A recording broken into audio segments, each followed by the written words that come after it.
तीन पातर चाली और तीन पातर बेरार এটা কোঠাতে চলি আছে এখন চৰকাৰী বিদ্যালয়। এইখন দেৰগাঁও সমষ্টিৰ অন্তৰ্গত চৰাইচাপৰিৰ ৩১২ নং নাৰমাৰী প্ৰাথমিক বিদ্যালয়। 1954 চনতে প্ৰতিষ্ঠা লাভ কৰা এই বিদ্যালয়খনৰ গৃহ ব্ৰহ্মপুত্ৰৰ গৰাখহনীয়াত যা গৈছিল আৰু তাৰ পিছতে কণ কণ শিক্ষাৰ্থীৰ ভৱিষ্যতৰ স্বাৰ্থত ৰাইজে দান বৰঙণিৰে এই তিন পাতৰ চালি দি এটা কোঠালি নিৰ্মাণ কৰি দিলে আৰু তাতেই এতিয়া চলি আছে পাঠদান। নাই কোনো শৈক্ষিক পৰিৱেশ, নাই বিশুদ্ধ খোৱা পানীৰ সুবিধা, নাই প্ৰস্ৰাৱগাৰ। উৎকট গৰমৰ মাজতো কণ কণ শিক্ষাৰ্থীয়ে এইদৰে লৈছে পাঠদান।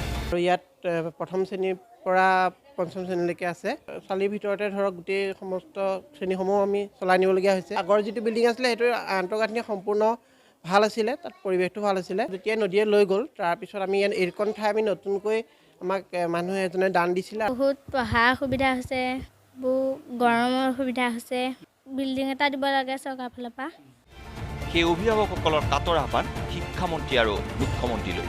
অচিৰেই এটি বিদ্যালয় গৃহ নিৰ্মাণ কৰি এই কণ কণ শিক্ষাৰ্থীৰ ভৱিষ্যত সুনিশ্চিত কৰক। এতিয়া আমি এটাই বিপুল দাবী জনাইছোঁ চৰকাৰক, মাননীয় শিক্ষামন্ত্ৰী মহোদয়ক, মাননীয় মুখ্যমন্ত্ৰী ডাঙৰীয়াৰ সহযোগত এই বিদ্যালয়খন যাতে এই পুনৰ আমি ৰাইজে য'ত প্ৰতিষ্ঠা কৰিছোঁ ইয়াতে আকৌ এটা বিল্ডিং দি পুনৰ প্ৰতিষ্ঠা কৰি সুকলমে পাঠদান কৰিবলৈ সহযোগ কৰে যেন। কষ্ট হ'লেও বিদ্যালয়লৈ পঠিয়াইছোঁ। এতিয়া মানে যথেষ্ট গৰমৰ মাজতে তেওঁলোকে ইয়াত শিক্ষা গ্ৰহণ কৰিবলৈ আহিছে। আমাক যাতে চৰকাৰৰ ফালৰ পৰা এই বিদ্যালয়খন ল'ৰা ছোৱালীকেইটাই ভালকৈ পাঠদান কৰিবৰ কাৰণে অলপ উন্নত কৰি দিয়ক। দেৰগাঁৱৰ পৰা দীপক হাজৰিকা, নিউজ লাইভ।